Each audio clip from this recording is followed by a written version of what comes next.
Hello everyone, कैसे हैं आप सब लोग। Welcome back to ICT virtual classroom Dehradun. मैं निखिल राणा, क्लास 9th का अपना मैथ्स का जो हमारा टॉपिक है सर्कल्स के क्वेश्चन रिवीजन एक तरह से चल रहा है। तो उसमें क्वेश्चंस हैं कुछ जो आगे 10th में भी काम आएंगे आपके, उस पर हम बात कर रहे हैं। तो प्रीवियस क्लास में आपने देखा कि यहाँ पे हमने अपना, मैंने आपको बताया था इसके आगे आप कर लेंगे क्योंकि दोनों ही एरिया है। एक बार क्वेश्चन को थोड़ा रिवाइज कर लेते हैं, है ना। क्या था क्वेश्चन? ये क्वेश्चन था, इसमें हमको क्या करना था, ये पूरा AC और AB की लेंथ निकालनी थी। तो हमने यहां से हीरोन्स फॉर्मूले की, पहले तो tangent external point from tangent या थ्योरम से इसको इक्वल प्रूफ किया, ये भी 6, ये भी 6, ये भी 8, ये भी 8। ठीक है। देन हमने कंस्ट्रक्शन की, सबको ज्वाइन कर दिया और देखा है ट्रायंगल 3 पार्ट्स में बट रहा है। ठीक है। बट उससे पहले हमने, जब हमारे पास तीनों साइड्स मिल गई और A से PA और QA इक्वल होगा, क्योंकि पॉइंट एक्सटर्नल पॉइंट से जो टेंजेंट होती है आपस में इक्वल होती है, तो इसलिए 6 + x 8 + x मिल गया आपको जी, और साइड ये 14 हो गई। तो तीनों साइड पे मैंने हीरोन्स फॉर्मूला लगाया और यहाँ से एक एरिया निकाला, तो एरिया मेरा ये निकल के आया। फिर मैंने आपको क्या बताया था, ये आपका एरिया हो गया। फिर यहाँ से 3 एरियाज में ऑफ ट्रायंगल में आपको डिवाइड करना था। ठीक है। यानी कि जो एरिया ऑफ ट्रायंगल है, एरिया ऑफ ट्रायंगल ABC है, आप देखेंगे इसमें एरिया ऑफ ट्रायंगल ABC जो है, आप देखिए 3 उससे बटा है। पहला है COB, area of triangle COB plus area of triangle BOA plus area of triangle BOA और area of triangle COA। Area of triangle COA, I hope आपने क्या हो। तो BOCO में देखो, COB में देखो हाफ बेस इनटू हाइट। तो सर हाफ बेस है 8 और 6 14 और हाइट है 4, क्योंकि रेडियस आपका कितना था 4, 8 6 14 और ये 4। ठीक है। रेडियस आपका 4 है। फिर इसमें आएंगे एरिया ऑफ ट्रायंगल BOA में। तो BOA में देखो हाफ बेस कितना है सर, BA है, तो हाफ इंटू BA, B है 8 + x पूरी साइड इंटू 4। वैसे आ जाते हैं हाफ COA में। तो COA में देखो, COA में ये वाला ट्रायंगल है ना, COA। तो इसमें देखो हाफ बेस कितना है AC है 6 + x इंटू हाइट। तो half into 6 + x into height कितनी है 4, क्योंकि रेडियस 4 है। तो यहाँ पे मैं देख सकता हूँ 2 7 = 14, 2 2 = 4, 2 2 = 4। तो यहाँ से आएगा 7 4 = 28 प्लस ये हो जाएगा 2 8 = 16 प्लस 2x, और ये हो जाएगा प्लस 2 6 = 12, 2 6 = 12 प्लस 2x। ठीक है। और ये एरिया है ट्रायंगल ABC का। तो 28 और 16 आपका 44, 44 और 10 54, ये आ गया 56 प्लस 4x। यही है 56 प्लस 4x, राइट, यही होगा और तो कुछ नहीं, यही होगा। तो एरिया ऑफ ट्रायंगल ABC ये भी है। This is equation 2। तो आप यहां देखें एरिया ऑफ ट्रायंगल ABC जो है हमारे पास, एरिया ऑफ ट्रायंगल ABC हमारे पास ये भी था और एरिया ऑफ ट्रायंगल ABC मेरे पास ये भी है। तो क्या मैं इन दो को इक्वल रख सकता हूं? बिल्कुल रख सकते हैं sir. From first and second से मैं देखूंगा x + 14 √x + 14 और 48x इज इक्वल्स टू ये भी एरिया है 56 + 4x, या आप लिख दो 4x + 56। अब क्योंकि यहां से आपको ये रूट हटाना है तो मेरे को स्क्वायरिंग ऑन बोथ साइड करनी पड़ेगी। स्क्वायरिंग ऑन बोथ साइड, तो जैसे ही स्क्वायरिंग ऑन बोथ साइड करूंगा तो ये कट जाएगा, x प्लस स्क्वायर से रूट कट जाएगा 48x, और इधर आ जाएगा आपका 4x + 56 का होल स्क्वायर। अब मैंने यहाँ पे देखा है ना, अब हम यहाँ पे क्या देखते हैं कि सर 4x + 56 का होल स्क्वायर है, तो a + b का होल स्क्वायर लगेगा, और 56 का स्क्वायर है यार, काफी लंबा हो रहा है। 56 का स्क्वायर इसमें इंक्लूड करो, फिर इधर इसको सॉल्व करो, ये 48x स्क्वायर हो जाएगा 48 × 14।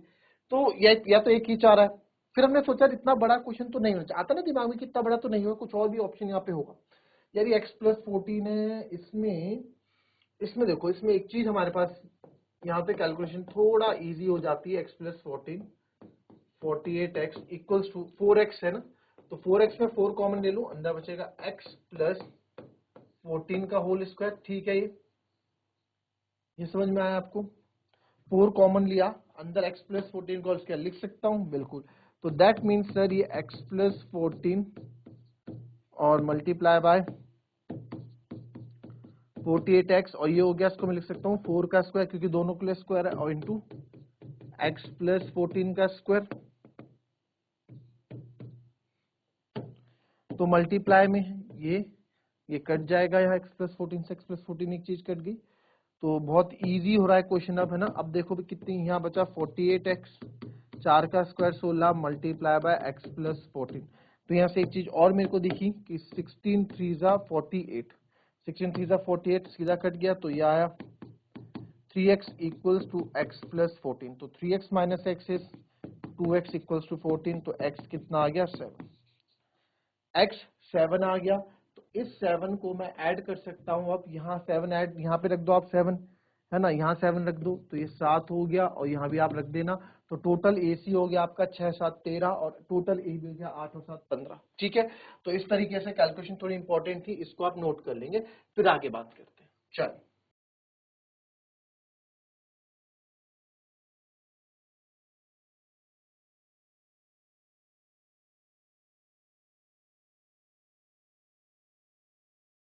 चलिए नेक्स्ट क्वेश्चन देखते हैं। ये भी अपना अच्छा क्वेश्चन है। क्या बोल रहे हैं यहाँ पे, prove that the opposite sides of a quadrilateral circumscribing a circle subtend supplementary angle the center of the circle। चलो अच्छा क्वेश्चन है, ये भी देखेंगे एक बार। पहले ये एक circumscribing a circle,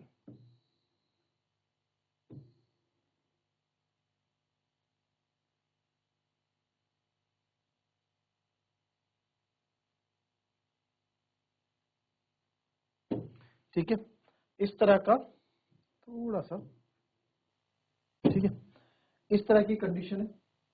इसको नाम दे देते हैं A B C D, और यहाँ पे ये सेंटर है, तो क्या बोल रहा है, सेंटर O मान लो।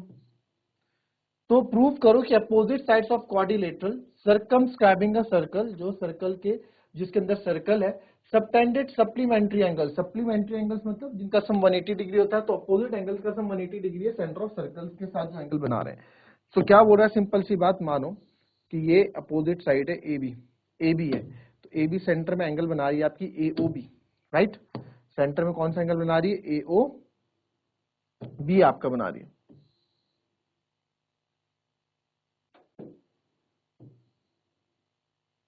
और वैसे ही एक एंगल बन रहा है COD,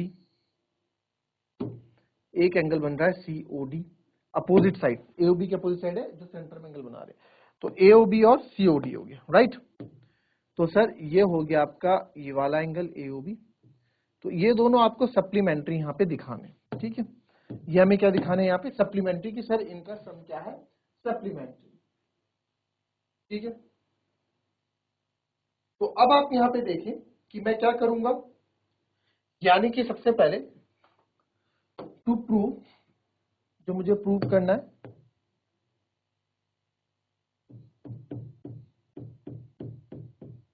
to prove angle AOB plus angle COD is equals to 180 degree, हमको क्या करना है, प्रूव करना है, ठीक है। ठीक है सर, और क्या कर सकते हैं इसमें हम, इसको मैं नाम दे देता हूँ ये टेंजेंट, क्योंकि सर यहाँ टेंजेंट है तो टेंजेंट का नाम भी होगा ही होगा, PQ, टेंजेंट का काम होगा PQRS, जरूर होना है टेंजेंट का काम। यहां से क्या करो, इनको ज्वाइन कर दो,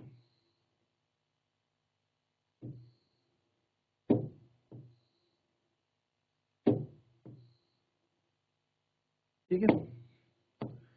तो अब मेरा काम क्या है, इसमें क्या करने वाले हम, इस क्वेश्चन को करने का तरीका आप देखना। तो सबसे पहले कंस्ट्रक्शन लिख दो जो हमने कंस्ट्रक्शन की है।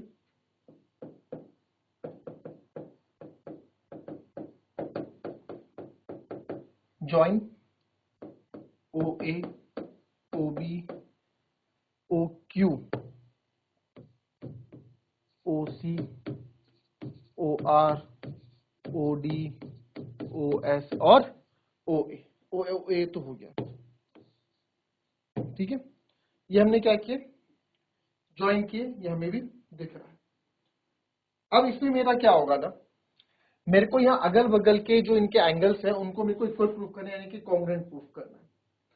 तो कहने का तरीका आपको बता देता हूँ, यहाँ मैं इसको ले लेता हूँ, angle 1, angle 2, angle 3, angle 4, angle 5, angle 6, angle 7 और एंगल 8।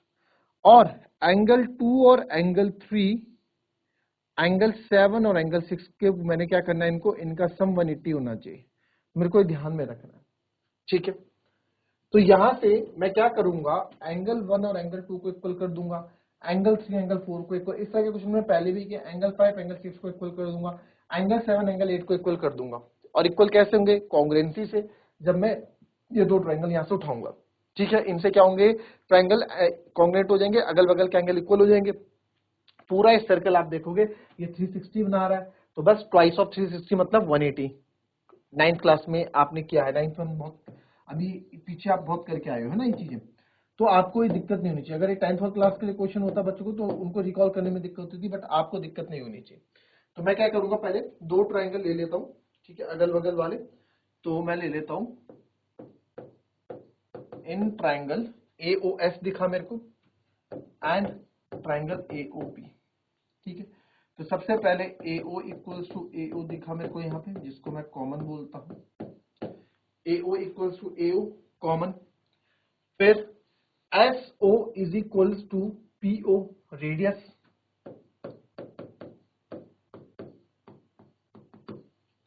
ठीक है। और ये ट्रायंगल एक ही है ना, एक साइड ही है, एक ही है, एक है। SO तो हमने यूज कर लिया, OP भी यूज कर लिया, तो क्या ये PA इस AS के बराबर होगी, बिल्कुल होगी। Tangent from external point of a circle are equal, tangent from external point from a circle are equal. SA is equals to PA, SA equals to, तो टेंजेंट फ्रॉम आप लिख देना, टेंजेंट फ्रॉम एक्सटर्नल पॉइंट, ठीक है, tangent from external point. तो अब क्या करेंगे जी, हो गया फिर तो। therefore triangle AOS is congruent to triangle AOP by side side side congruency rule, by side side side congruency rule। तो मैं यहां से बोल सकता हूं therefore angle 1 is equals to angle 2 by CPCT। अब सर 3 4 के लिए अलग ही ट्रायंगल लेंगे, 5 6 के लिए लेंगे, 7, ऐसा नहीं करेंगे हम यहां लिख देंगे सिमिलरली। क्या लिख देंगे, सिमिलरली। इसी तरीके से दो ट्रायंगल की सेम चीज होने वाली। Similarly we can prove that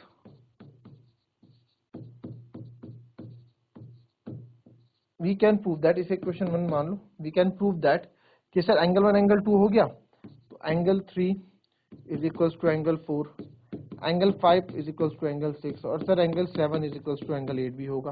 ये बन गया आपकी सेकंड इक्वेशन, ये बन गई थर्ड इक्वेशन, ये बन गई फोर्थ इक्वेशन, ठीक है। अब आप देखो, अगर इन सब को मैं ऐड करता हूं, ऐड 1 2 3 4, ऐड करता हूं इनको,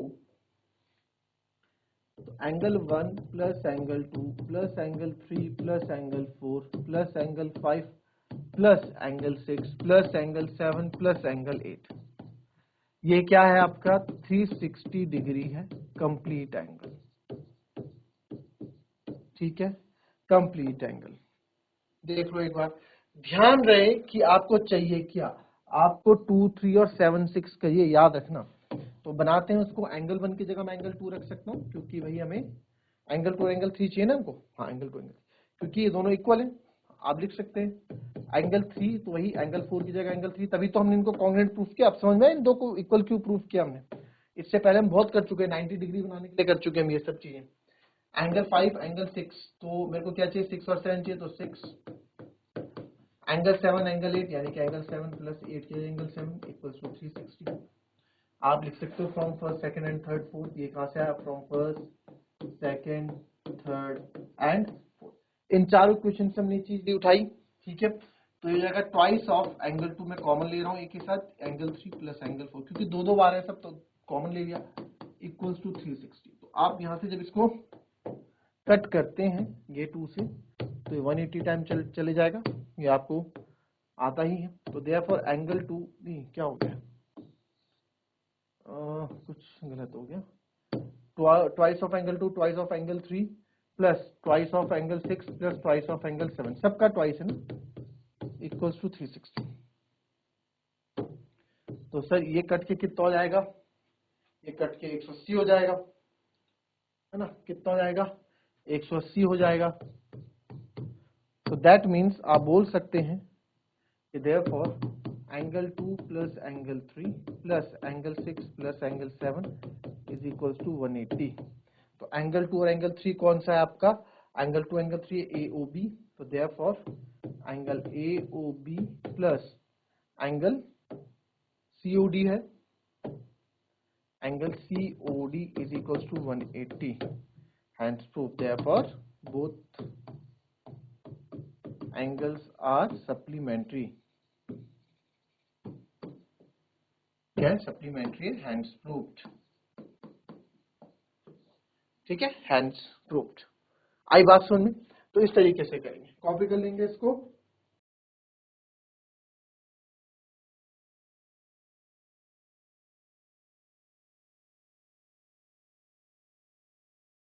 चलिए नेक्स्ट क्वेश्चन देखेंगे। Two tangents TP and TQ are drawn to a circle with centre O। यहाँ फिगर आपको खुद बनानी है, ठीक है, फिगर आपको खुद बनानी है। To tangents drawn from the circle. अब आपके पास ये सर्कल एक ले लेते हैं, ठीक है,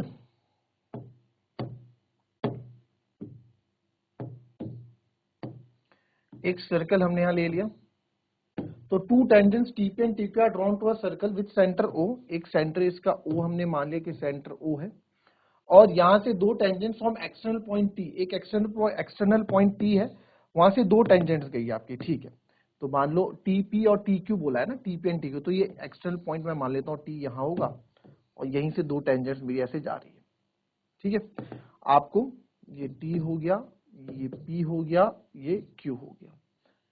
prove that angle PTQ, angle PTQ यानी कि ये वाला जो एंगल है वो ट्वाइस है एंगल OPQ के, OPQ यानी कि ये भी क्या है एंगल बना रहा है, OPQ। तो OPQ यानी कि किसके ट्वाइस है, इसके।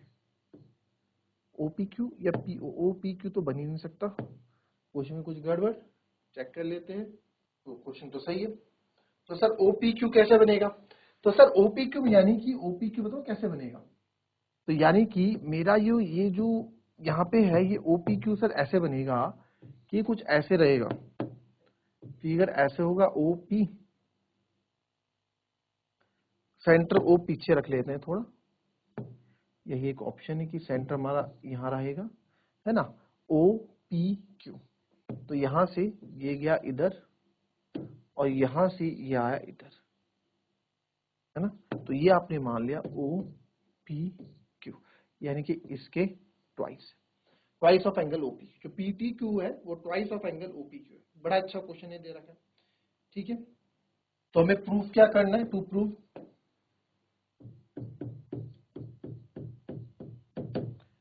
Angle PTQ is equal to twice of angle OPQ, twice of angle OPQ, ठीक है। तो अगर PTQ को मैं OPQ को मैं थीटा लेता हूं तो 2PQ मेरे क्या हो जाएगा, ठीक। तो चलिए PTQ को, अब मैं PTQ को x मानता हूं, let angle PTQ is equals to theta, theta मान लो या 2 थीटा मान लो, अगर ये 2 थीटा होगा तो वो उसका थीटा होगा, नहीं तो थीटा बाई 2, चलो थीटा ही मान लो। PTQ क्या होगा, थीटा मान लेते हैं। तो because T P is equal to T Q, external points आपको पता ही है, वही टेंजेंट फ्रॉम एक्सटर्नल पॉइंट लिख देना, थ्योरम 10.2 है आपकी।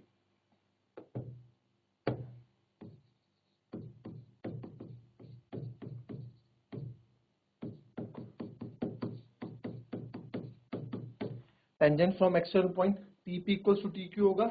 जी sir, TP equals to T Q होगा। तो अब एक बार बताओ, अगर TP equals to T Q है तो टीपी क्यू तो मैं बोल सकते हैं आइसोसेलेस ट्रायंगल, देयरफॉर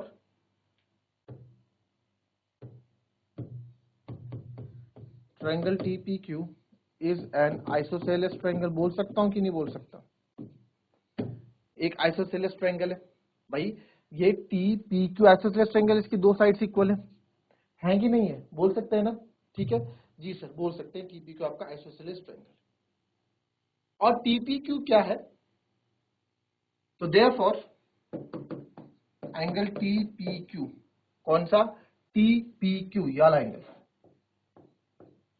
जो टीपी क्यू है, ठीक है, हमें टीपी क्यू के बारे में तो नहीं, यहाँ पे पीटी क्यू है, देखो टीपी क्यू जो है, तो जो दो साइड्स इक्वल है, तो सर ये दो एंगल्स भी इक्वल होंगे, टीपी क्यू और टीक्यू क्यू। तो angle TP Q equals to angle TQP होगा। मानते हो इस बात को?